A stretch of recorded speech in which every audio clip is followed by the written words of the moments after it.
দাজ্জালকে হত্যা করার জন্য সৌদি আরবেও নামবে না, মিশরেও নামবে না, ইরাকেও নামবে না, লেবাননেও নামবে না, আলজেরিয়াতেও নামবে না, তিউনিসিয়াতেও নামবে না, মরক্কোতেও নামবে না। সাইয়েদনা ঈসা আলাইহিস সালাম দাজ্জালকে হত্যা করার জন্য ফিলিস্তিনের দামেস্কের জামে মসজিদের সবচেয়ে বড় মিনারার পাশে দুইজন ফেরেশতার পাখার উপরে ভর করে জামিনে নেমে আসবেন। এই জায়গাটা অনেক গুরুত্বপূর্ণ জায়গা। আল্লাহ বলেছেন বারাক না হাওলা, এই পুরো এলাকাটাকে আমি বরকত দিয়ে ছেয়ে দিয়েছি। পড়েন আল্লাহু আকবার। আবার এই জায়গায় বিশাল একটা যুদ্ধ হবে। ফিলিস্তিনের একটা শহর আছে আল গৌতা, এই গৌতা শহরে মুসলমানদের কেন্দ্রবিন্দু হবে।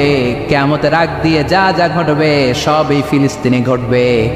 এই জন্য তিন আর জাইতুনের কসম কাটার মধ্য দিয়ে ফিলিস্তিনের কসম কেটেছে কে? এই ফিলিস্তিনের বাইতুল হাম, যেটাকে বলে বেথেলহাম, এই বেথেলহাম সিটিতে ঈসা আলাইহিস সালামের জন্ম। সুবহানাল্লাহ পড়েন। মনে থাকবে কোন শহরে? বেথেলহাম। বেথেলহাম শহরে ঈসা আলাইহিস সালামের জন্ম। তার মানে আল্লাহ ঈসা নবীর জন্মস্থানের কসম কাটলেন। এরপরে আল্লাহ বললেন ওয়াতুরে সিনিন, তুর পাহাড়ের কসম, সিনাই পর্বতের কসম। তুর পাহাড় হলো মিশরে, মিশর হলো মূসা আলাইহিস সালামের জন্মস্থান। আর ওয়াহাদাল বালাদিল আমিন, এই নিরাপদ শহরের কসম, মানে মক্কাতুল মুকাররমার কসম। মক্কা মুকাররমা কার জন্মস্থান? জোরে বলেন, আরো জোরে বলেন। বিশ্বনবীর জন্মস্থান। তিনজন বড় বড় পয়গম্বর যেই তিন দেশে এসেছে, আল্লাহ তিনটা দেশের কসম কাটলেন। তিনটা বড় বড় শরীয়তের ধারক বাহক এই তিনজন নবী, উলুল আজমি মিনার রাসূল। এজন্য আল্লাহ বললেন ওয়াত্তিনি ওয়াজ-যাইতুনি ওয়া তুরি সিনিন ওয়া হাযাল বালাদিল আমিন। তিন আর জাইতুনের কসম, মানে ফিলিস্তিনের কসম। ওয়া তুরি সিনিন, তুর পাহাড়ের কসম, মিশরের সবচাইতে উঁচু পাহাড়, যে পাহাড়ের চূড়ার উপরে উঠে সাইয়েদনা মূসা আলাইহিস সালাম সরাসরি আল্লাহর সাথে কথা বলেছেন।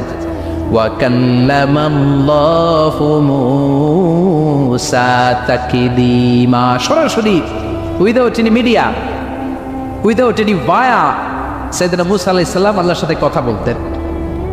পৃথিবীতে চারটা আসমানি কিতাব সবচাইতে সেরা। এক হচ্ছে তাওরাত, দ্বিতীয়ত জাবুর, তৃতীয়ত ইনজিল, চতুর্থত কোরআন। তাওরাত আল্লাহ নাজিল করেছেন সাইয়েদনা মূসা আলাইহিস সালামের উপর, জাবুর নাজিল করেছেন দাউদ আলাইহিস সালামের উপর, ইনজিল নাজিল করেছেন ঈসা আলাইহিস সালামের উপর, আর বিশ্বনবীর উপর নাজিল করেছেন কোরআন। ঠিক কিনা? এই তাওরাতকে রব্বুল আলামিন স্বয়ং নিজ হাতে লিখে কাঠের ফলকের মধ্যে, তক্তার মধ্যে লিখে সাইয়েদনা মূসা আলাইহিস সালামকে দিয়েছেন। সুবহানাল্লাহ। এটাকে আরবিতে বলে আলওয়াহ। লাউহের প্লুরাল হচ্ছে আলওয়াহ। কাঠের তক্তার মধ্যে আল্লাহ নিজে তাওরাত লিখেছেন। কিসের মধ্যে লিখছেন? কথা বলেন, শুনতেছেন? মনোযোগ আছে? কাঠের তক্তার মধ্যে তাওরাত লিখলেন। লিখে মূসা আলাইহিস সালামকে বললেন, মূসা ফিহি বুরহান, ফিহি হুদা, ফিহি হিদায়া। এই হচ্ছে তাওরাত কিতাব, আমি নিজ হাতে লিখে দিয়েছি। এর মধ্যে হেদায়েত আছে, এর মধ্যে বরকত আছে, এর মধ্যে বুরহান আছে, দলিল আছে। যাও এই কাঠের তক্তার মধ্যে লেখা তাওরাত কিতাবকে নিয়ে যাও, বনি ইসরাইলের কাছে এই তাওরাত কিতাবের দাওয়াত দাও। সাইয়েদনা মূসা আলাইহিস সালাম ছিলেন এক শক্তিশালী নবী। উনি ভাবলেন অল্প কয়েকটা তক্তা, কাউকে ডাকার দরকার নাই, আমার ভাই হারুন রে লাগবে না, আমি যথেষ্ট।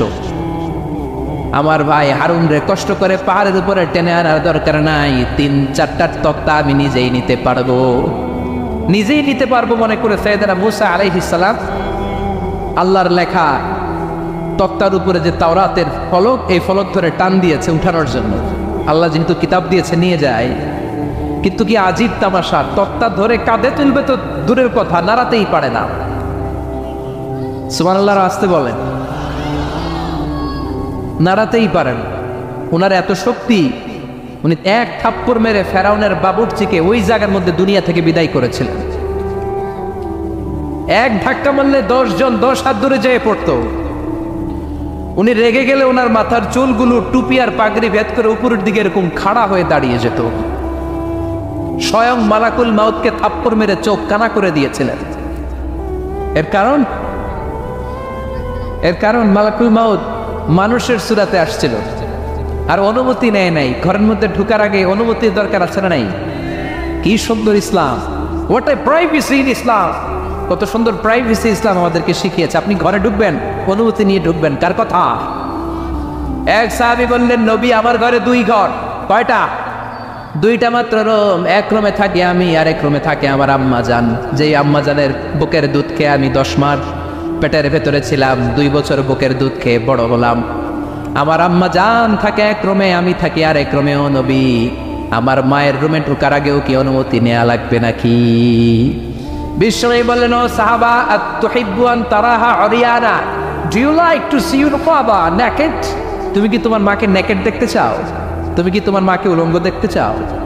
সাহাবী বললেন, কাল্লা, কখনোই না।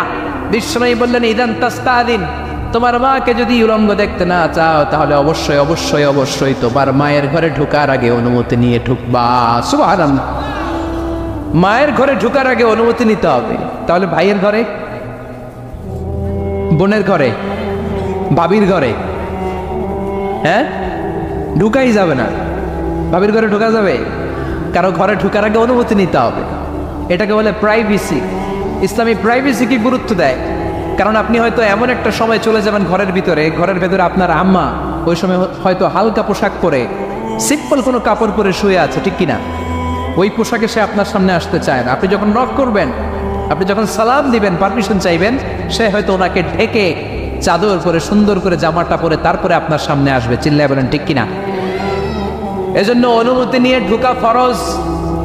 কারো ঘরে যখন যাবেন, আগে সালাম দিবেন, 3 বার সালাম দিবেন। 3 বার সালাম দেওয়ার পরে যদি উত্তর না পাওয়া যায়, চলে যাবেন। কার কথা?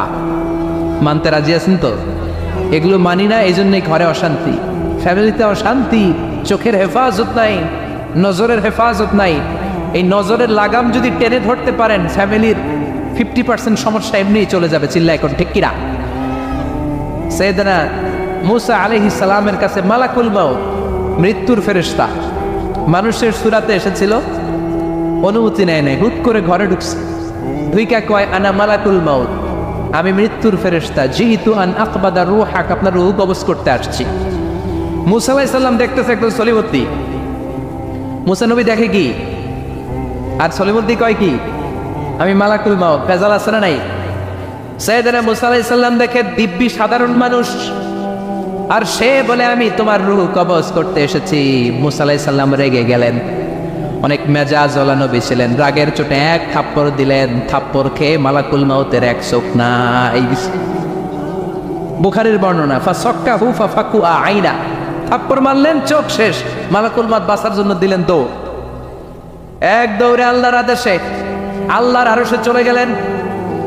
যে বলে, মাবুদ এমন নবীর কাছে পাঠিয়েছেন, আরসালতানি ইলা আবদিন লা ইউরিদুল মাউত, এমন বান্দার কাছে পাঠিয়েছে, ওই বান্দা মরতে চায় না, খালি মারতে চায়। কি করতে চায়?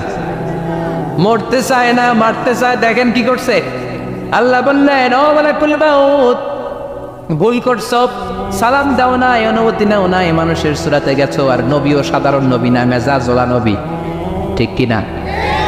চিন্তা করে লাভ নাই, আমি কথা বলবো। সাইয়েদনা মুসাকে আল্লাহ ডেকে বললেন, ও মুসা, তুমি নাকি মরতে চাও না, খালি মারতে চাও। সাইয়েদনা মুসা বলেন, না মাবুদ, আমি তো চিনি নাই, এটা যে মালাকুল মাউত আমি তো চিনি নাই, চিনলে তো তার গায়ে আমি হাত তোলার সাহস করতাম না। আল্লাহ বললেন, ও মুসা, যাও, দাইয়াদাকা আলা মাতনি সাউর, ওই যে একটা গাভী দেখা যায়, ষাঁড় দেখা যায়, ওই গরুর পিঠের উপরে তোমার ডান হাতটা রেখে দাও। সাইয়েদনা মুসা আলাইহিস সালাম গরুর পিঠের উপরে ডান হাত রাখলেন। আল্লাহ বললেন, মুসা, তোমার ডান হাতের নিচে গরুর যতগুলো পশম, প্রত্যেকটা পশমের বিনিময়ে তোমার 1 বছর করে হায়াত আমি বাড়িয়ে দিলাম। মরতে যখন চাও না, মারতে যখন চাও, আরো কয়েক বছর মারো, হায়াত আমি বাড়িয়ে দিলাম। মুসা আলাইহিস সালাম বললেন, আল্লাহ সুম্মা মাদা, এই হাতের নিচে গরুর যত পশম, তত আমার হায়াত বেড়ে যাবে। ধরলাম হাতের নিচে 2000 পশম, 2000 বছর হায়াত বাড়িয়ে দিলেন, কিন্তু সুম্মা মাদা, 2000 বছর পরে কি হবে, আগে ওইটা কোন, ওই জামালাটা ভাঙে আগে। আল্লাহ বললেন, মুসা সুম্মাল মাউত, তারপরে তো তোমাকে মরতেই হবে, এই পৃথিবীতে আসলেই মরতে হয়। কুল্লু নাফসিন যায়িকাতুল মাউত, এই পৃথিবীতে যারা একবার আসবে তাদেরকেই মরতে হবে, ঠিক কিনা? সাইয়েদনা মুসা আলাইহিস সালাম বললেন ফাল আনা, তাহলে আর দেরির দরকার নাই, এখনই আমাকে নিতে বলেন। সুবহানাল্লাহ। মালাকুল মাউত এসে মুসা আলাইহিস সালামের রূহ কবজ করে ফেললেন। এই মুসা আলাইহিস সালামের সাথে সরাসরি আল্লাহর কথা হতো এই তুর পাহাড়ের উপর, আর এই তুর পাহাড়ের নামে কসম কেটেছে কে? ওয়া তুরি সিনিন। আল্লাহ বললেন তিন আর জাইতুনের কসম, মানে ফিলিস্তিনের কসম। ওয়া তুরি সিনিন, তুর পাহাড়ের কসম, যেই তুর পাহাড়ের উপরে আমি তাওরাত কিতাব নাজিল করেছি। তাওরাত কিতাবটাকে কাঠের ফলকের মধ্যে লিখে বললেন মুসা নিয়ে যাও। মুসা আলাইহিস সালাম নিতে পারে না, মনে আছে? মনে আছে আপনাদের না ভুলে গেছেন? মুসা আলাইহিস সালাম ধরলেন, নাড়াতে পারেন না, আর কাঁধে তুলবে তো দূরের কথা, নাড়াতেই তো পারেন। এত শক্তিশালী নবী। তাওরাতের যে আলওয়াহুত তাওরাত, তাওরাতের ফলক, এই বাণীগুলো নিয়ে বাণীবাহকের কাজ করবে, বার্তাবাহকের কাজ করবে, বনী ইসরায়েলের কাছে এই পয়গাম পৌঁছে দিবে, কিন্তু তুলতেই তো পারে না। আল্লাহর ডেকে বলে আল্লাহ পারি না। আল্লাহ বললেন ট্রাই করো, ট্রাই এগেইন, আবার চেষ্টা করো, দেখো না পারো কিনা। হাবিল সাইয়েদনা মুসা আলাইহিস সালাম ভাবলেন এই দিক দিয়ে পারি না, ওই দিক দিয়ে ধরলে মনে হয় পারবো। এবার তক্তার ওই পাশ দিয়ে নাড়াচাড়া শুরু করছে, ওই দিক দিয়েও পারে না। এবার ভাবলেন এক কাজ করি, মাঝখান দিয়ে দেখি নাড়াতে পারি কিনা। সাইয়েদনা মুসা আলাইহিস সালাম কাঠের তক্তাগুলোর মাঝখান দিয়ে ধরলেন, টান দিলেন, কিন্তু তক্তা নড়ে, নাড়ানোই যায় না, কাঁধে তুলবে তো দূরের কথা। সাইয়েদনা মুসা আলাইহিস সালাম অপরাগ হয়ে আল্লাহর ডেকে বললেন ও মাবুদ পারি না। আল্লাহ আসলে চাচ্ছে মুসা যেন বলে পারি না। মুসা পারে না এটা শুনতে আল্লাহর বড় মনে চায়। সুবহানাল্লাহ কইবেন না? কারণ সব জায়গায় উনি পারে আর মারে। আজকে সাইয়েদনা মুসা আলাইহিস সালামের কণ্ঠে আল্লাহ শুনতে চায় আল্লাহ আমি অপারগ, আমি পারি না। সাইয়েদনা মুসা আলাইহিস সালাম বলে আল্লাহ সাইয়েদনা জিব্রাইলকে যদি বলেন আমারে যদি একটু সাহায্য করে, আমার কাঁধে তুলে দিলে আমি নিয়ে বাড়িতে যাব। সাইয়েদনা জিব্রাইলকে একটু বলেন। আল্লাহ বললেন যাও জিব্রাইল, হেল্প আউট মুসা, মুসা আলাইহিস সালামকে সাহায্য করো। এবার সাইয়েদনা মুসা আলাইহিস সালাম ধরলেন এইদিকে, সাইয়েদনা জিব্রাইল ধরলেন এইদিকে। দুইজন মিলে তাওরাত লেখা কাঠের তক্তাগুলো উঠাতে চাইলেন, কিন্তু কি আজীব তামাশা, সাইয়েদনা জিব্রাইলও পারে না। সাইয়েদনা মুসা আলাইহিস সালাম বললেন ও ভাই জিব্রাইল চলো জায়গা চেঞ্জ করি, তুমি এদিক দিয়ে ধরো, আমি ওই দিকে ধরি, আবার জোরসে টান মারো। দেশগ্রামে কয় না জোরসে টান, এইও সিস্টেমে দুইজন মিলে টানে, কিন্তু নাড়াতেই পারে না। আগে তো হাতে নিবে, তারপরে কাঁধে তুলবে, দুইজনেও পারে না। গায়ে যত জোর আছে সাইয়েদনা মুসা আলাইহিস সালাম জোরসে টান দিলেন, যত জোর, সব জোরকে একসাথে করে তিনি টান দিয়েছেন। টানের চোটে দেহের প্রতিটা লোমকূপ থেকে ঘাম বেরোতে শুরু করেছে। টানের চোটে রক টান খেয়ে যাচ্ছে, কোমরের রক ছিঁড়ে যাওয়ার অবস্থা, কিন্তু কাঠের ফলকগুলো নাড়ানো যায়। সাইয়েদনা মুসা আলাইহিস সালাম বললেন আল্লাহ জিব্রাইলও পারে না। জিব্রাইলের সাথে হাজার হাজার সহকারী ফেরেশতা, তাদেরকে একটু বলেন হেল্প করার জন্য। সুবহানাল্লাহ পড়েন। হাজার হাজার ফেরেশতা তুর পাহাড়ের উপর সবাই মিলে জোরে জোরে টান দেয়, জোরে জোরে টান দেয়, সবাই মিলে চেষ্টা করে। তাওরাত লেখা ফলক এক প্রান্ত থেকে আরেক প্রান্ত কোনো জায়গা দিয়ে ধরে 1 ইঞ্চি নাড়াতে পারে না। এই অবস্থা দেখে আল্লাহ বললেন ঘটনা কি? আল্লাহ পারি না। সাইয়েদনা মুসা আলাইহিস সালাম কি বলে? আল্লাহ পারি না। আল্লাহ বললেন মুসা এই ফলকগুলোর এত ওজন নয়, কাঠের এই তক্তাগুলোর এত ওজন নয়, কিন্তু এই কাঠের তক্তার মধ্যে যে বাণীগুলো লেখা হয়েছে বাণীগুলো কার? এটা আমার বাণী, আমার কথা। এই জিনিসটা বোঝানোর জন্য আমি এটার ওজনকে ভারী করে দিয়েছি। এবার জিব্রাইলের সহকারী ফেরেশতা লাগবে না, জিব্রাইলের সহযোগিতা লাগবে না, তোমার গায়ে আমি যেই জোর দিয়েছি টান দিয়ে দেখো সবগুলারে কাঁধে তুলে নিতে পারবা। সাইয়েদনা মুসা আলাইহিস সালাম এবার বিসমিল্লাহ বলে সবগুলো তাওরাত লেখা কাঠের তক্তাগুলো কাঁধে নিয়ে এক দৌড়ে বাড়ি। আল্লাহু আকবার। যেই পাহাড়ের উপর এই তক্তা টানাটানির ঘটনা ঘটেছে, পাহাড়টার নাম, এজন্য আল্লাহ বললেন ওয়াত-তিনি ওয়াজ-যাইতুনি ওয়া তুরি সিনিন ওয়া হাযাল বালাদিল আমিন। তিন আর জাইতুনের কসম, তুর পাহাড়ের কসম। আবার তুর পাহাড়ের মধ্যে নূরের তাজাল্লি দিয়েছে কে? فلما تجلى ربه جعله دكا وخر موسى صعقا। সাইয়েদনা মুসা আলাইহিস সালাম বললেন, আল্লাহ তোমাকে দেখতে চাই। আল্লাহ বললেন, দেখতে পারবে না, পাহাড়ের দিকে তাকাও, পাহাড়ের মধ্যে নূরের তাজাল্লি দেব, যদি পাহাড় টিকে যায় তাহলে দেখতে পাবা। আল্লাহ যখন তুর পাহাড়ের উপর তাজাল্লি বেড়েছেন, পাহাড় ভেঙে খান খান হয়ে যায়, সাইয়েদনা মুসা আলাইহিস সালাম বেহুশ হয়ে যায়। এই বেহুশ হওয়ার ঘটনা আর পাহাড় জ্বলে ছাই হওয়ার ঘটনা যেখানে ঘটেছে, ওই পাহাড়টার নাম জোরে বলেন। ওই তুর পাহাড়ের কসম কেটেছে কে? ওয়াতুরি, ওয়াতুরি 2285 মিটার উঁচু, অনেক উঁচু পাহাড়।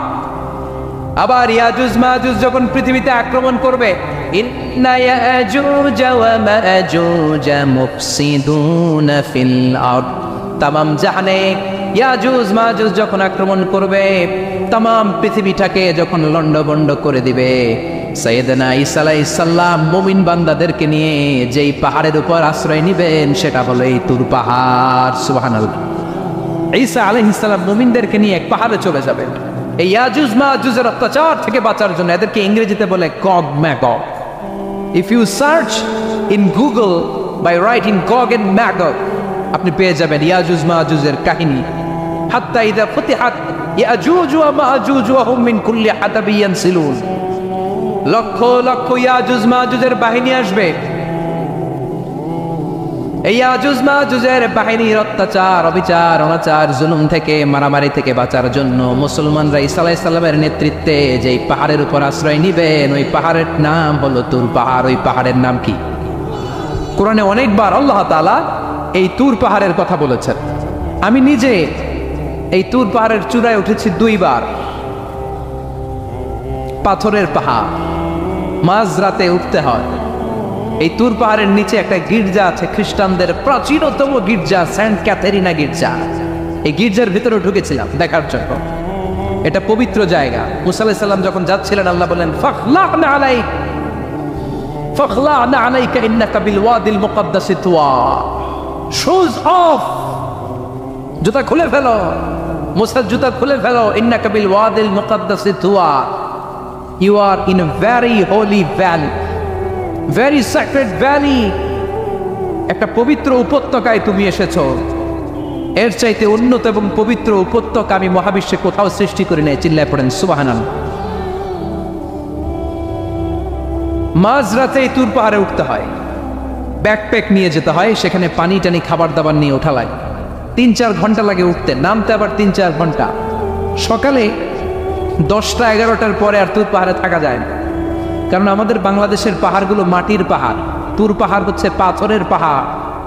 পাথরের পাহাড়ে যখন সূর্যের আলো লাগে, পাথরের পাহাড় গরম হয়ে যায়।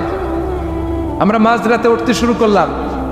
আমরা যখন উঠতেছি দেখলাম খ্রিস্টিয়ান কমিউনিটির একটা গ্রুপ, তারাও উঠছে, ইহুদিদের একটা গ্রুপও উঠছে, কারণ এটা 3 ধর্মের লোকদের কাছে তীর্থস্থান। এই তুর পাহাড়ের চূড়ায় ছোট্ট একটা মসজিদ আছে, 7-8 জন নামাজ পড়া যায়। খ্রিস্টানদের একটা গির্জা আছে, ইহুদিদের একটা সিনাগগ আছে। ফজরের সময় উঠলাম, পুরো সিলসিলাতুল জিবাল তুর পাহাড় দেখলাম। অবাক হলাম, এই পাহাড়ে বিশ্বনবী মেরাজের রাতে নেমে দোয়া করেছেন, ঠিক কিনা? এই পাহাড়ে ঈসা আলাইহিস সালাম মুমিনদেরকে নিয়ে ইয়াজুজ মাজুজের আক্রমণ থেকে বাঁচার জন্য আশ্রয় নেবেন। এই তুর পাহাড়ের কসম কোরআনের ভেতরে কেটেছে কে? এজন্য আল্লাহ বললেন, ওয়াত্তিনি ওয়াজ-যাইতুনি ওয়া তুরি সিনিন ওয়া হাযাল বালাদিল আমিন।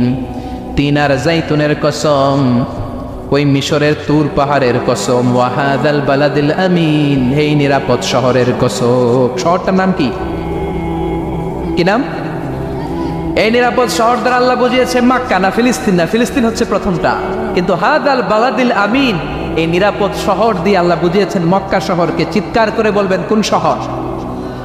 মক্কা শহর। এই মক্কা শহরের আগের নাম বাক্কা। মক্কার আগের নাম কি? জোরে বলেন, আরো জোরে। ইন্না আউওয়ালা বাইতিন উদিআ লিন-নাসি লাল্লাযী বিবাক্কাতা মুবারাকা হুদাল লিল আলামিন। নিশ্চয়ই পৃথিবীর সর্বপ্রথম ঘর যেই শহরের মধ্যে আমি আল্লাহ স্থাপন করলাম, শহরটার নাম হলো বাক্কা শহর। কি শহর? এই বাক্কা পরে চেঞ্জ হয়েছে মক্কা। আল্লাহু আকবার। তার মানে আজকে জানলেন মক্কা শহরের আগের নাম হলো বাক্কা। আগের নাম কি? মক্কা শহরে অনেক হোটেল আছে, হোটেলের নাম ফুন্দুক বাক্কা। দেখছেন? ফুন্দুক বাক্কা মানে বাক্কা হোটেল। এই বাক্কা হচ্ছে মক্কার আগের নাম, মনে থাকবে? আল্লাহ বললেন হাদাল বালাদিল আমিন, এই নিরাপদ শহরের কসম, এই শহরের চেয়ে নিরাপদ শহর পৃথিবীর মধ্যে।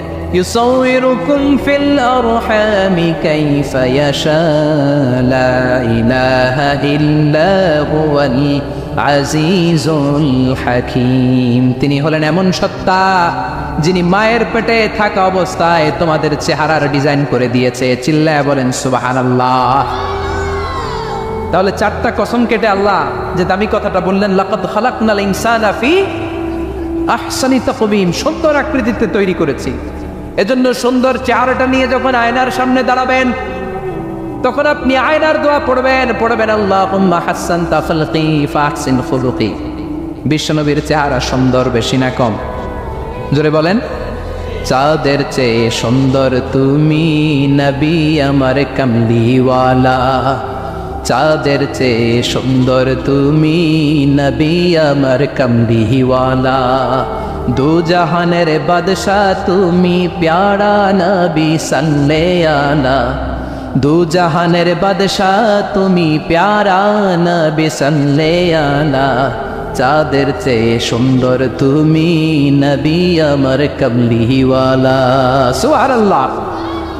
বিশ্বনবীর চেহারাটা বড় সুন্দর ছিল। এত সুন্দর চেহারার মানুষ পৃথিবীতে দ্বিতীয়টা নাই। ওই চেহারা নিয়ে বিশ্বনবী আয়নার সামনে যখন দাঁড়াতেন উনি বলতেন আল্লাহুম্মা হাসসানতা খালকি ফাহসিন খুলুকি। এর মানে হলো আল্লাহ আমার চেহারাটা আপনি যেমন সুন্দর করেছেন আমার চরিত্রটাও সুন্দর করে দিয়ে। This is the attitude. এটাকে বলা হয় attitude. What a marvellous amazing attitude he belongs. বিশ্বনবীর কি সুন্দর অ্যাটিটিউড ছিল। সুন্দর চেহারা নিয়ে আয়নার সামনে দাঁড়িয়ে তিনি বলতেন আল্লাহ আমার চেহারাটা যেমনি সুন্দর করেছো আমার চরিত্রটাকেও সুন্দর করে দাও। আমার বাহিরটা যেমন সুন্দর আল্লাহ আমার ভেতরটারও সুন্দর করে দিও। পড়েন আমিন। এই আয়নার দোয়া পারেন তো? আয়নার সামনে দাঁড়ায় এই দোয়া পড়েন তো? নাকি বলেন আয়না বসাইয়া দিও কলবের ভিতর? এগুলো বলবেন? পড়েন আল্লাহুম্মা হাসসানতা খালকি ফাহসিন খুলুকি, আল্লাহুম্মা হাসসানতা খালকি ফাহসিন খুলুকি। হে আল্লাহ, সবাই বলেন হে আল্লাহ তুমি আমার চেহারাটা সুন্দর করেছো, তুমি আমার চরিত্রটাও সুন্দর করে দিও। আমিন। আর জোরে পড়েন আমিন। এই জন্য নিজে যখন আয়নার সামনে দাঁড়াবেন এটা বলবেন, আপনার স্ত্রী যখন আয়নার সামনে দাঁড়ায় তখন এইটা বলবেন, আপনার বাচ্চা যখন আয়নার সামনে দাঁড়ায় তখন এই দোয়া পড়বেন। রাজি আছেন তো? আয়নার সামনে দাঁড়িয়ে আমরা বলবো হাসসানতা খালকি, আল্লাহ তুমি আমার চেহারাটা সুন্দর করেছো। আমরা সবাই সুন্দর, আমরা সবাই সুন্দর। যার কালার কালো, কালো চামড়ার লোক, তার মধ্যে একটা সৌন্দর্য আছে না নাই? আল্লাহ বললেন এই কালো আর ধলো এগুলো তো বাইরে। ওয়াখতিলাফু আলওয়ানিকুম ওয়া আলসিনাতিকুম, তোমাদের গায়ের রঙের ভিন্নতা, ভাষার ভিন্নতা, এগুলো আল্লাহর মিরাকেল। একজন সাদা, একজন কালো, একজন ধূসর বর্ণের, এক একজনের চেহারার সাথে আরেকজনের চেহারার মিল নাই। সুবহানাল্লাহ। এটাই সৌন্দর্য। এজন্য আল্লাহ বললেন লাকাদ খালাকনাল ইনসানা ফি আহসানি তাকওয়িম, আমি গোটা মানব জাতিকে চমৎকার একটা স্টাইল দিয়ে তৈরি করেছি। এই স্টাইলের সাথে পৃথিবীর কোনো প্রাণীর কোনো মিল থাকে না। সুবহানাল্লাহ। কি অসাধারণ আমাদের কাঠামো। আপনি যদি হিউম্যান ব্রেইন নিয়ে চিন্তা করেন, আমাদের ব্রেইনের ক্যাপাসিটি কিন্তু অনেক বেশি। এই পৃথিবীতে সবচেয়ে পাওয়ারফুল যে কম্পিউটার আবিষ্কার করা হয়েছে এটার নাম Cray-1 super computer. United states of আমেরিকাতে যারা মিলিটারি বেসে জব করে তাদের ম্যাথমেটিক্যাল ইকুয়েশন ড্র করার জন্য, সলিউশন করার জন্য এই Cray-1 সুপার কম্পিউটার তারা ইউজ করে। বিজ্ঞানীরা হিউম্যান ব্রেইনের ক্যাপাসিটির সাথে ওই Cray-1 সুপার কম্পিউটারের তুলনা করেছে। তারা তুলনা করে দেখেছে Cray-1 সুপার কম্পিউটারের চেয়েও আমাদের ব্রেইন শতগুণ বেশি শক্তিশালী। আমাদের হেয়ারিং সিস্টেম নিয়ে যদি আপনি গবেষণা করেন অবাক হয়ে যান। এই যে কানের মধ্যে এখানে পেঁচানো দেখা যায়, এটা কি আল্লাহ এমনি এমনি দিছে? মা খালাকতা হাযা বাতিলা, এমনি এমনি আল্লাহ কিচ্ছু দেয় নাই। এই পেঁচানো ডিজাইন না থাকলে আপনি শুনতে পেতেন না। আপনার কান দুইটা যদি কেটে কান কাটা রমজান করে দেয়, আপনি কোনো আওয়াজ শুনতে পাবেন না। এই কানের ডিজাইনগুলো, এই আঁকাবাঁকা পথগুলো আল্লাহ তাআলা দিয়েছে ইথারে ভেসে আসা সাউন্ডগুলোকে ইলেকট্রিক্যাল সিগন্যালের মাধ্যমে ভেতরে ঢুকানোর জন্য। কানের তিনটা পার্ট থাকে, একটা হচ্ছে আউটার এয়ার, একটা হচ্ছে মিডল এয়ার, তারপরে হচ্ছে ইনার এয়ার, মাঝখানে এয়ার ড্রাম থাকে। এই আউটার এয়ার থেকে, মিডল এয়ার থেকে, তারপরে ইনার এয়ারে ইলেকট্রিক্যাল সিগন্যাল দিয়ে বাতাসে ভেসে আসা এই সাউন্ডের ওয়েভগুলো, এই তরঙ্গগুলোকে ইলেকট্রিক্যাল সিগন্যাল দিয়ে ট্রান্সমিট করে ব্রেইনের হেয়ারিং নার্ভের কাছে পাঠিয়ে দেয়। এই সূক্ষ্ম কাজগুলো হতে আসলে অনেক সময় লাগে, কিন্তু 1 সেকেন্ডের মধ্যে আমি বলছি আর আপনারা সেকেন্ডে শুনছেন। চিল্লা এখন সুবহানাল্লাহ। আবার কান যেখানে রাখা দরকার আল্লাহ ওইখানে রাখলেন, চোখ দুইটা যেখানে দেয়া দরকার ওইখানে দিলেন, নাক যেখানে দেয়া দরকার ওইখানে, মুখ যেখানে দেয়া দরকার। এর চেয়ে সুন্দর করে কি আর তৈরি করা যেত? নাক এইখানে না রেখে অন্য জায়গায় সেট করলে কি বেশি সুবিধা হতো? নাক যদি পেছনে থাকতো, খাওয়ার সময় খাবারটা বাসি না ভালো এটা ঘ্রাণ নেওয়ার জন্য সব সময় খাবার পেছনে নিয়ে ধরা লাগতো, ঠিক কিনা? তার মানে নাক এই জায়গায় রাখাতে সুবিধা হয়েছে না? সুবহানাল্লাহ কইবেন না? কি সুন্দর মুখটা দিলেন, হ্যাঁ, কি সুন্দর চোখ দিলেন। এই কান দিয়ে আমরা শুনি, দেখেন কানের সেটিংটা কত সুন্দর। ধরেন ফর এন এক্সাম্পল, উদাহরণস্বরূপ, এই কানটা আল্লাহ এইখানে না রেখে এই কান যদি আপনার এই বাম বগলের ভিতরে দিত, আর এই কান যদি আপনার এই বগলের নিচে দিত, তাহলে আজকে মিজানুর রহমান আজহারের ওয়াজ শোনার জন্য সবার এইভাবে বসে থাকা লাগতো 1.5 ঘন্টা। কারণ এইভাবে এখন যেভাবে আছেন এইভাবে বসে থাকলে তো কান চাপা পড়ে যেত, কথা একটাও শোনা যেত না। সুবহানাল্লাহ কইবেন না? চোখের সেটিংটা কত সুন্দর। চোখ এইখানে না রেখে যদি মাত্র 2 ইঞ্চি উপরে এইখানে দিত, সেজদা দিতে পারতেন। শীতকালে যে ফুটবল খেলেন, হেড দিতে পারতেন। হেড দিতে গেলে বল চোখের মধ্যে লাগা, চোখ শেষ।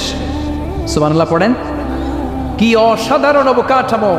এই হিউম্যান অ্যানাটমি নিয়ে গবেষণা করলে মানুষ অবাক হয়ে যায়। দেহের ভেতরে কি সমস্ত যন্ত্রপাতি দিলেন, কিডনি দিলেন, গল ব্লাডার দিলেন, হার্ট দিলেন, লাংস দিলেন। যেখানে যে অঙ্গটা রেখে দেওয়া দরকার ঠিক সেইভাবে মায়ের পেটে থাকতেই আমাদের ডিজাইন দিয়েছে কে? এতগুলো ডিজাইনের মালিক কে? 600 কোটি মানুষ যদি পৃথিবীতে থেকে থাকে তাহলে 600 কোটি ডিজাইন লাগছে না ওনার? আরো কয়শো কোটি আসবে আমরা জানি? কয়শো কোটি ডিজাইন চলে গেছে জানি? একটা ডিজাইনের সাথে আরেকটা ডিজাইনের মিল আছে? চিৎকার করে বলেন এই কারিগরটা কে? এজন্য আল্লাহ বলেন 4টা জিনিসের কসম কেটে তোমাদেরকে আমি যেটা বলবো শোনো। লাকাদ খালাকনাল ইনসানা ফি আহসানি তাকওয়িম। আমি মানুষের আকৃতিটা, মানুষের চেহারাটা বড্ড সুন্দর করে তৈরি করেছি। এত সুন্দর করে আল্লাহ তৈরি করেছেন, এর কোনো বাতিল নাই, কোনো বিকল্প নাই। চোখ যেমন হওয়া দরকার ঠিক তেমন। এই চোখ নিয়ে কত গবেষণা হয়েছে শুনলে অবাক হয়ে যাবেন। মাত্র 2 মিলিমিটার ডাইমেনশনের ছোট্ট আমাদের চোখ। এই চোখ দিয়ে আমরা অনেক কিছু দেখি। কাছের জিনিস যেমনি দেখি, দূরের জিনিসও দেখি। দূরের চাঁদ দেখি, দূরের সূর্য দেখি, দূরের মেঘমালা দেখি, ওই বিমানটাকে দেখি, আবার কাছে ছোট্ট মানুষটাকেও দেখি, ঠিক কিনা? এটার ভেতরে আল্লাহ অনেক পাওয়ারফুল মেগাপিক্সেল দিয়েছেন। এই পৃথিবীতে সবচাইতে পাওয়ারফুল যে ক্যামেরাগুলো আবিষ্কার হয়েছে মুভি শুট করার জন্য, সেখানে যেই মেগাপিক্সেল আল্লাহ দিয়েছেন চোখের ভেতরে এর কয়েক গুণ বেশি দিয়েছেন। চিল্লায় বলেন আল্লাহু আকবার। এই চোখ দিয়ে মেডিকেল সায়েন্স বলছে human ice can identify more than 10 million colours. 1 মিলিয়নে 10 লক্ষ, 10 মিলিয়নে কত? 1 কোটি। তার মানে এই চোখ দিয়ে আমরা আমাদের একটা চোখ দিয়ে 1 কোটি ধরনের রং শনাক্ত করতে পারি। এক লাল রঙের মধ্যে কত লাল, লাইট রেড, ডিপ রেড, কত ধরনের মিক্স করে কত কালার হয়, সবকিছু চোখ দিয়ে আমরা ধরতে পারি। চিল্লায় বলেন আল্লাহু আকবার। জিহ্বা দিয়ে স্বাদ নেওয়ার সুযোগ দিলেন। এই জিহ্বার পার স্কয়ার সেন্টিমিটারে টেস্ট বাড রয়েছে 184টা। সেই হিসাবে আপনার জিহ্বার উপরিভাগ দিয়ে আপনি 10,000-এরও বেশি ধরনের খাদ্যের স্বাদ আস্বাদন করতে পারেন। চিৎকার করে পড়েন আল্লাহু আকবার। এক একটা অঙ্গ নিয়ে যদি আপনি গবেষণা করেন, কত কাজ করার সুযোগ আল্লাহ তাআলা দিয়ে দিলেন। 206টা নাকি হাড্ডির পিস রেখেছে আল্লাহ এক একটা দেহের ভিতরে। 206টা না, 206টা হাড় আছে। আমাদের প্রত্যেকের দেহের ভিতরে কয় পিস হাড্ডি? কথা কয় না? 206টা। সবচেয়ে ছোট হাড়টা আছে কানের ভেতরে, সুবহানাল্লাহ পড়েন। সবচেয়ে ছোট হাড়, এক একটা অঙ্গ কত সুন্দর এরকম বেন্ড করা যায়, হাত পা নাড়ানো যায়, এইখানে একটা টুইস্ট করা যায়, এইখানে টুইস্ট করা যায়, আবার কবজি টুইস্ট করা যায়, আবার এইখানে এক একটা আঙ্গুলে কতগুলো টুইস্ট করা যায়। সুবহানাল্লাহ কইবেন না? কত কাজ এ হাতের। এই হাত দিয়ে ঘুষি মারা যায়, হ্যাঁ, হাত দিয়ে আটার খামির বানানো যায়, হাত দিয়ে ভারী জিনিস উত্তোলন করা যায়। আবার এই হাত দিয়ে দেখেন ক্রিকেটাররা কি সুন্দর বল করে, এটা দিয়ে স্পিন বল করে, লেগ স্পিন করে, অফ স্পিন করে, পেস বল করে। এক হাতের মধ্যে কত কারসাজি, সুবহানাল্লাহ করে না? আবার বা হাতে স্পিন করে না, বল এদিকে পড়ে ওদিকে চলে যায়, আছে না নাই? আবার এই আঙ্গুল দিয়ে কত কাজ। বাজার থেকে বাজার করে যখন বাজারের ব্যাগ যখন নিয়ে আসেন, হাতে ধরেন নাকি আঙ্গুলে ধরেন, কত কাজ। এই আঙ্গুল দিয়ে মোবাইল টিপে আমরা মোবাইল ইউজ করি, আঙ্গুল দিয়ে ল্যাপটপে আমরা টাইপ করি। ডাক্তাররা এই আঙ্গুল দিয়ে সুই ইউজ করে সূক্ষ্ম সূক্ষ্ম সার্জারির কাজগুলো করে, অবাক হয়ে যাবেন এই আঙ্গুলের কত কাজ। এই আঙ্গুল দিয়ে আবার এখন ক্রিকেটেও এরকম 2 আঙ্গুল তুললে ছক্কা, আসলে নাই? আবার 1 আঙ্গুল তুললে আউট, আবার এটা তুললে ভিক্টরি, বিজয় চিহ্ন। দেখবেন যত নেতা খেতা করে পুলিশে ধরে এটা দেখায়, আসলে নাই? এইভাবে কত ধরনের নমুনা আমরা ইউজ করি, কতভাবে হাতগুলোকে ইউজ করি, কতভাবে পা গুলোকে ইউজ করি। দেহের এই সৌন্দর্য আমাদের দান করেছে কে? লাকাদ খালাকনাল ইনসানা ফি আহসানি তাকওয়িম। আমি মানুষকে সব চাইতে সুন্দর আকৃতিতে তৈরি করেছি। সুবহানাল্লাহ পড়েন, চিল্লায় পড়েন আল্লাহু আকবার। আল্লাহ বললেন মানুষ সব চাইতে সেরা, মানুষ হলেন সব চাইতে সেরা। মানুষ যখন সেরা হয়, মানুষের চাইতে সেরা কেউ হয় না। আবার মানুষ যদি নিকৃষ্ট হয়ে যায়, মানুষের চাইতে নিকৃষ্ট কেউ হতে পারে না, ঠিক কিনা? আল্লাহ বললেন মানুষের আকৃতি আমি বড্ড চমৎকার করে বানালাম। সবচেয়ে সুন্দর আকৃতি মানুষের, সবচেয়ে সুন্দর আকৃতি কার? জোরে বলেন, সবচেয়ে বেশি মর্যাদা কার? আশরাফুল মাখলুকাত কে? আশরাফুল মাখলুকাত কে? চিল্লায়া বলেন। নাকি হাতি? রয়্যাল বেঙ্গল টাইগার শক্তিশালী না? এটা এটা তো মানুষ খেয়ে ফেলায়, তো এটাই না আশরাফুল মাখলুকাত হওয়া দরকার? হাতি সবচেয়ে শক্তিশালী না? তো এইটাই না আশরাফুল মাখলুকাত হওয়া দরকার? এগুলো কোনটাই আশরাফুল মাখলুকাত না। আশরাফুল মাখলুকাত হচ্ছে মানুষ। আশরাফুল মাখলুকাত কি? চিল্লায় বলেন, আশরাফুল মাখলুকাত কে? এজন্য আল্লাহ বললেন লাকাদ খালাকনাল ইনসানা ফি আহসানি তাকওয়িম। আমি মানুষকে চমৎকার আকৃতি দিয়ে তৈরি করেছি। সুম্মা রাদাদনাহু আসফালা সাফিলিন। আবার মানুষকে আমি একেবারে নিম্নগামী করেছি। উপরে যেমনি নিয়েছি, আবার মানুষকে নিম্নগামীও করেছি। তার মানে মানুষ যদি সম্মানিত হয়, মানুষের চেয়ে বেশি সম্মানিত কেউ হতে পারে? মানুষ যদি সম্মানিত হয়, মানুষের চেয়ে সম্মানিত হওয়ার সুযোগ কারো আছে? দলিল কি?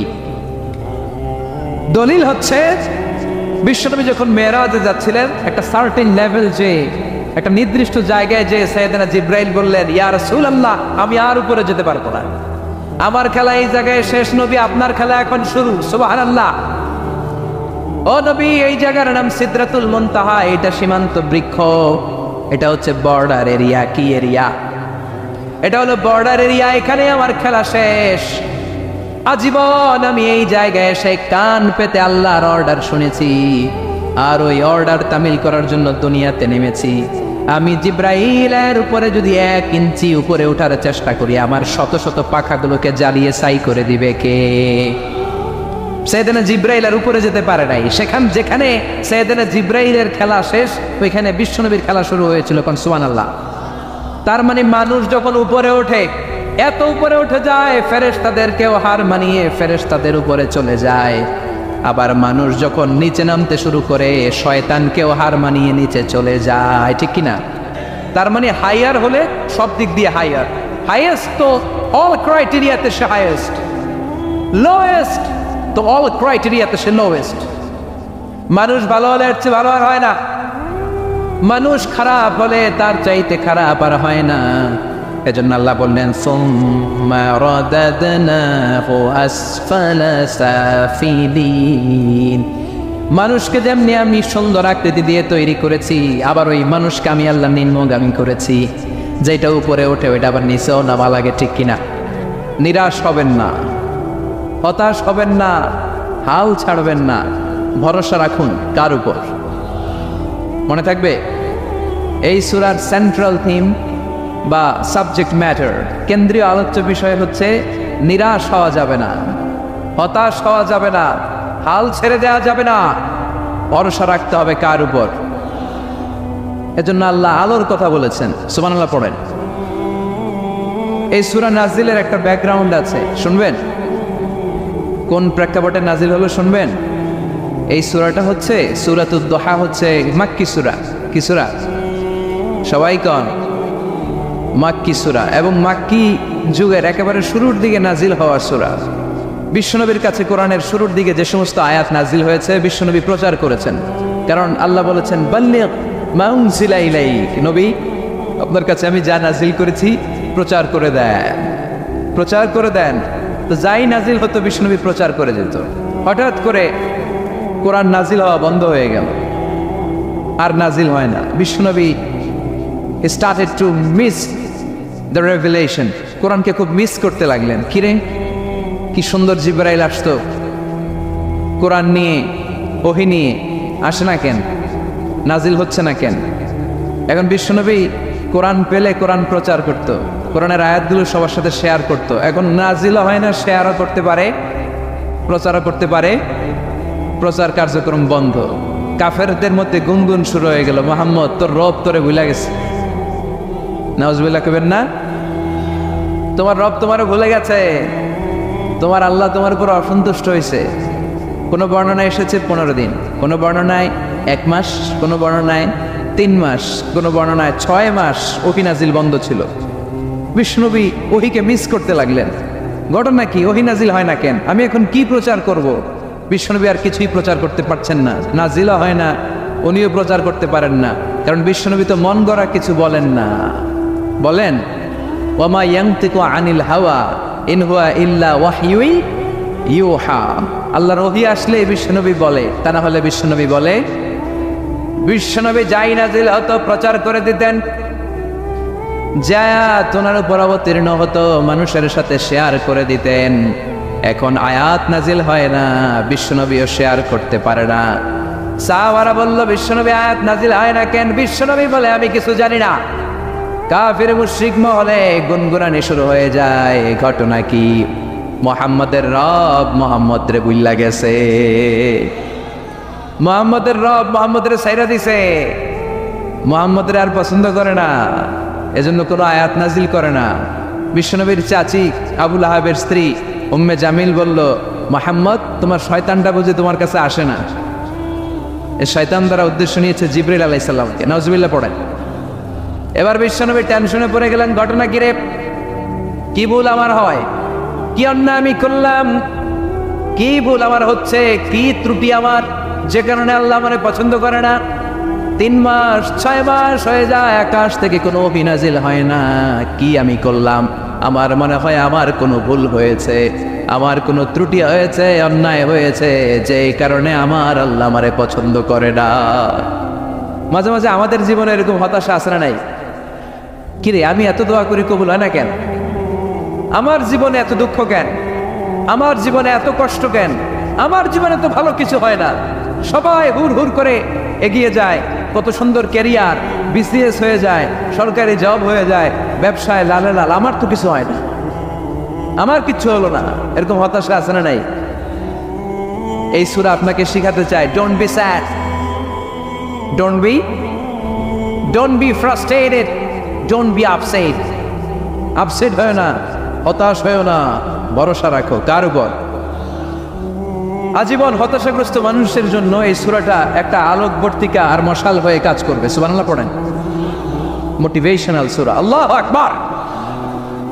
বিশ্বনবী চিন্তায় পড়ে গেলেন, মনে হয় ভুল হয়েছে, কেন ওহী আসে না? কি আমার অপরাধ? কেন কোরআনের আয়াত নাজিল হয় না? কেন আল্লাহ ওহী পাঠায় না? বিশ্বনবী যখন চিন্তিত, বিশ্বনবী যখন হতাশ, তখন আল্লাহ নাজিল করলেন ওয়াদ-দুহা, ওয়াল-লাইলি ইযা সাজা, ওয়াদ-দুহা আলোর শপথ, ওয়াল-লাইলি ইযা সাজা আর রাতের শপথ যখন রাতটা নিঝুম হয় আর হয় নিস্তব্ধ। সুবহানাল্লাহ কইবেন না? আল্লাহ আলোর শপথ করলেন। এজন্য হতাশ হবেন না। See the sunlight, go out, see the nice day. কত সুন্দর দিন, কত সুন্দর আলোক উজ্জ্বল দুপুর, কত সুন্দর সকাল। সুবহানাল্লাহ পড়েন। হতাশ হবার কোনো কারণ নাই। আপনার আল্লাহ আপনার সাথে আছে না নাই? আপনি আপনারা যত ভালোবাসেন তার চেয়ে আপনারা বেশি ভালোবাসে কে? আপনার বাবা মা আপনারা যত মায়া করে তার চেয়ে আপনারা বেশি মায়া করে কে? আল্লাহ বললেন ওয়াদ-দুহা, সকালবেলার সূর্য কিরণের শপথ, ওয়াল-লাইলি ইযা সাজা আর রাত্রির শপথ, রাত্রিটা যখন নিঝুম হয় আর নিস্তব্ধ হয়। সুবহানাল্লাহ পড়েন। তাহলে আল্লাহ আলো আর অন্ধকারের শপথ বা কসম কাটলেন, ঠিক কিনা? আলো দ্বারা আল্লাহ তাআলা ওহীর আগমনকে বুঝিয়েছেন, আর অন্ধকার দ্বারা ওহীর অনুপস্থিতি বুঝিয়েছেন। সুবহানাল্লাহ। আল্লাহ বুঝাতে চাইলেন, নবী আমি আপনার উপর রাগ করি নাই, আমি আপনারে বলে যাই নাই যেমনটা কাফির মুশরিকের বাচ্চারা বলে, আমি আপনারে ছেড়ে দেই নাই, আমি আপনার উপর অসন্তুষ্ট হই নাই। সব সময় যদি সূর্যের আলো থাকে রাত্রে ঘুমাইতে পারবেন? ধরেন 365 দিনই খালি আলো আর আলো, খালি সূর্যের আলো, রাত আর নাই, ভাল লাগবে?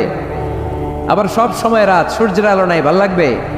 রাত দিন দুইটার দরকার আছে না নাই? এই আলো দ্বারা আল্লাহ ওহীর কথা বুঝালেন। আল্লাহ বুঝাতে চাইলেন, নবী আলোর শপথ আর অন্ধকারের শপথ, আমি যেমনি আলোর পর অন্ধকার দেই তেমনি ওহীর পর মাঝে মাঝে ওহী না পাঠিয়ে আপনাকে বিশ্রাম নেওয়ার সুযোগ করে দেই। বিশ্বনবীর কত ভালোবাসতেন আল্লাহ, কারণ ওহী রিসিভ করার মধ্যে একটা কষ্ট আছে না নাই?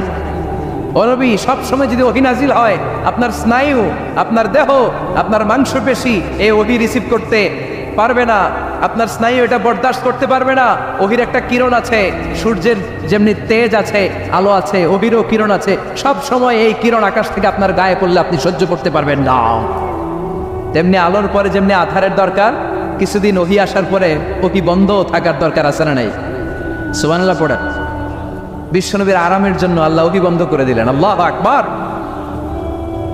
কারণ সব সময় ওহী আসাটা ভালো না। সব সময় ওহী আসলে বিশ্বনবী সহ্য করতে পারতেন না। কারণ মা আয়েশা বলতেন, শীতের রাতে যখন বিশ্বনবীর উপর ওহী নাজিল হতো, ওহীর প্রেসারে বিশ্বনবীর গলার দাড়ি দিয়ে ঘাম ঝরে ঝরে পড়তো। আমরা তো মাগনা কোরআন পাইছি, কোনো কষ্ট করা লাগে নাই, কোনো পরীক্ষা করা লাগে নাই। বিশ্বনবী যখন কোরআন রিসিভ করতেন, মিসলা সলসলাতিল জারাস, বুখারীর বর্ণনা, ঘন্টার ধ্বনির ন্যায় দপ্তরি যখন হাই স্কুলের ছুটি দেওয়ার জন্য ধামধাম করে ঘন্টা বাজায়, এর কাছে যে কান লাগিয়ে দাঁড়িয়ে থাকা যায়, যেরকম বিকট আওয়াজ হয় এরকম আওয়াজে ওহী আসতো। আর এই ওহী রিসিভ করতে যে মাঘ মাসের কনকনে শীতের রাতে বিশ্বনবী ঘেমে ঘেমে একাকার হয়ে যেতেন। আবার বিশ্বনবী যখন ওটের উপরে বসা অবস্থায় ওহী নাজিল হতো, ওহীর ভাড়ে, ওহীর চাপে, ওহীর প্রেসারে, কোরআনের প্রেসারে ওটের বুকটা জমিনের মধ্যে লেগে যেত। আবার ঘোড়ার উপরে বসে থাকা অবস্থায় যখন কোরআনের আয়াত ওহী নাজিল হতো, ঘোড়ার পা গুলো মরুভূমির বালুর ভেতরে দেবে যেত। বিশ্বনবীর এক সাহাবা যায়েদ রাদিয়াল্লাহু তাআলা আনহুর পায়ের মধ্যে মাথা রেখে বিশ্বনবী একবার ঘুমাচ্ছিলেন। 1 ঘন্টা 2 ঘন্টা ঘুমিয়ে রইলেন, যায়েদ মাথায় ব্যথা পায় না। হঠাৎ বিশ্বনবী ঘুম থেকে জাগলেন। জাগার পর ওইখানে কি হয়েছে? এত গ্যাদারিং এর ভেতরে সমস্যা তো হবেই, গরম লাগবে, ধাক্কা ধাক্কি, আমারা দেখা যাবে না, এই ভাই আপনি সরেন, এই ক্যামেরা নামাও, এগুলো বলা যাবে? এগুলো বললে আজকে আমি ওয়াজ করতে পারবো? যে যেইখানে যে অবস্থায় আছেন আল্লাহর ওয়াস্তে বসেন। আমি আর অল্প কয়েক মিনিট কথা বলবো। আমি জানি অনেকে আমাকে দেখতে পাচ্ছেন না, মাইকের অবস্থাও ভালো না, যতটুকু শোনা যায় পিন ড্রপ সাইলেন্ট লাগবে, পিন পতন নীরবতা। নীরব না হলে তো ওয়াজ করা যাবে? আর কোনো আওয়াজ শুনবো আমি? তাহলে থামেন। ওহী রিসিভ করতে বিশ্বনবীর কত কষ্ট হতো খেয়াল করে শুনুন। আবার ডানে বায়ে তাকায়, শাওয়ারের ভাইয়েরা এদিকে তাকান, আমার দিকে হয়েছে, বাস আমার দিকে তাকান। ওহী রিসিভ করতে বিশ্বনবীর কত কষ্ট হতো। যায়েদ রাদিয়াল্লাহু তাআলা আনহুর পায়ের মধ্যে মাথা রেখে বিশ্বনবী শুয়ে আছেন। 1 ঘন্টা 2 ঘন্টা শুইলেন, উনি ব্যথা পায় না। হঠাৎ বিশ্বনবী ঘুম থেকে জাগলেন, জাগার সাথে সাথে আকাশ থেকে কোরআনের আয়াত নাজিল হতে লাগলো। আর জায়েদ বলে 2 ঘন্টায় আমার কিছু হয় না, কিন্তু যখনই আমার রানের মধ্যে মাথা রেখে বিষ্ণুনবী শুয়ে আছেন আর কোরআনের আয়াত নাজিল হতে লাগলো, আমার মনে হচ্ছে আমার রানটা ফেটে টুকরা টুকরা হয়ে যাবে, আমার হাড্ডি ফেটে খান খান হয়ে যাবে। ওহির বার, তার মানে একটা কাঠিন্যতা আছে না নাই? এজন্য আল্লাহ বিশ্বনবীরা ডেকে বললেন, নবী আমি রাগ হই নাই, আমি আপনারে ভুলে যাই নাই। বারবার সূর্যের আলো থাকলে, সব সময় সূর্যের কিরণ থাকলে যেমনি আরাম লাগে না, বারবার ওহি রিসিভ করতে যাই কষ্টটা আপনার হয়, আমি আরশের উপর থেকে দেখে আমার সহ্য হয় না। এজন্য আপনাকে বিশ্রামের ব্যবস্থা করে দিলাম, এই জন্য কিছুদিন ইচ্ছা করে আমি ওহি বন্ধ করে দিলাম। والضحى والليل إذا سجى ما ودعك ربك وما قلى। সকালবেলার সূর্য কিরণের শপথ, রাতের নিস্তব্ধতার নিঝুম রাত্রির শপথ। মা ওয়াদ্দাকা রব্বুকা ওয়া মা ক্বালা, আপনার রব আপনারে ভুলে যায় নাই, আপনার উপর অসন্তুষ্ট হয় নাই। সুবহানাল্লাহ পড়েন। তাহলে কাফেররা যা বলেছে এটা ওদের মুখের উপরে, জোরে কোন ঠিক কিনা? উম্মে জালিল বিশ্বনবীকে যে গালি দিয়েছে, ওর গালি ওর মুখের উপরে, জোরে বলেন ঠিক কিনা? আমার নবীরে যারা কবি বলে গালি দেয়, ওই গালি ওদের মুখের উপরে, ঠিক কিনা? আমার নবীরে যারা পাগল বলে গালি দেয়, ওদের গালি ওদের মুখের উপরে, ঠিক কিনা? আমার নবীর যারা লেস কাটা নির্বংশ বলে, ওদের 14 গোষ্ঠী নির্বংশ, জোরে বলো ঠিক কিনা? আমার নবীর সম্মানের বিরুদ্ধে যদি কথা বলে, তাদের বিরুদ্ধে আমাদের হুঙ্কার আর লড়াই আছে না নাই? বিশ্বনবীরে গালি দিলে বলে যে আগুন লাগে, কার কার লাগে? হাত তুলে আল্লাহর দেখা।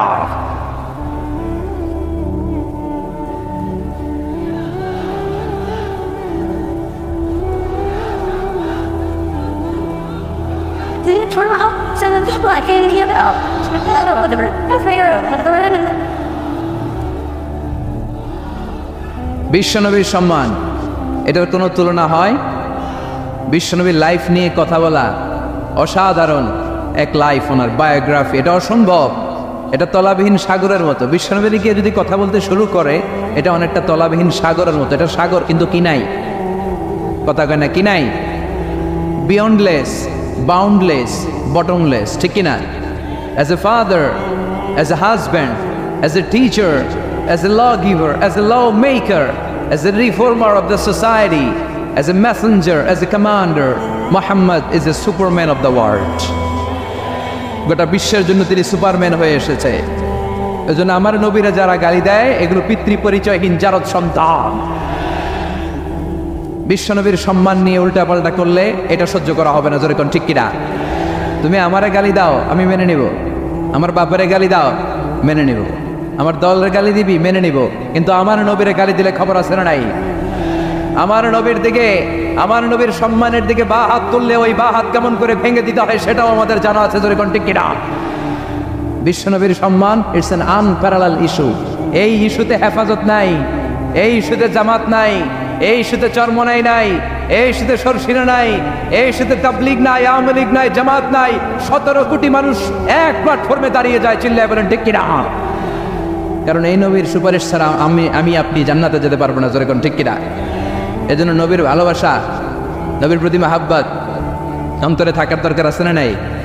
আল্লাহকে যে পাইতে চায়, হযরতকে ভালোবেসে, আরশ কুরসি লৌহ কালাম না চাইতে পেয়েছে সে। হযরতকে ভালোবেসে, আরশ কুরসি লৌহ কালাম না চাইতে পেয়েছে সে, ঠিক কিনা? বিশ্বনবীর ভালোবাসলে গোটা বিশ্ব তার পায়ের সামনে এসে চুমুকাবে। আমরা ওই নবীর ভালোবাসা চাই, আমরা ওই নবীর শাফাত চাই, আমরা ওই নবীর নেতৃত্বে জান্নাতে ঢুকতে চাই। এজন্য আল্লাহ বললেন, নবী মা ওয়াদ্দাআকা রাব্বুকা ওয়া মা ক্বালা, ভয় নাই, চিন্তা নাই, হতাশ হবেন না, নিরাশ হবেন না, আমার উপর ভরসা রাখেন। আপনার আল্লাহ আপনারে ভুলে যায় নাই, আপনার আল্লাহ আপনার উপর অসন্তুষ্ট হয় নাই। ও নবী আপনি জেনে রাখেন, আল আখিরাতু খায়রুন লাকা মিনাল উলা। দুনিয়ার বুকে অনেকে আপনারে গালি দিবে, দুনিয়ার বুকে আপনার অনেক বিপদ আসবে। দুনিয়াটা আসল নয়, আসল হলো আখিরাত। ওয়ালাল আখিরাতু খায়রুল লাকা মিনাল উলা। ও নবী আখিরাত এই দুনিয়ার চেয়ে আপনার জন্য শ্রেষ্ঠ। আরেক আয়াতে বললেন শ্রেষ্ঠ এবং স্থায়ী, বাল তুনসিরুনাল হায়াতাদ দুনিয়া ওয়াল আখিরাতু খায়রুন ওয়া আবকা। সুবহানাল্লাহ। ও নবী, এই দুনিয়া স্থায়ী না, এই দুনিয়া শ্রেষ্ঠ নয়, শ্রেষ্ঠ আর স্থায়ী জায়গা হলো জান্নাত। এজন্য দুনিয়ার জন্য পাগল হওয়া যাবে না। মুমিন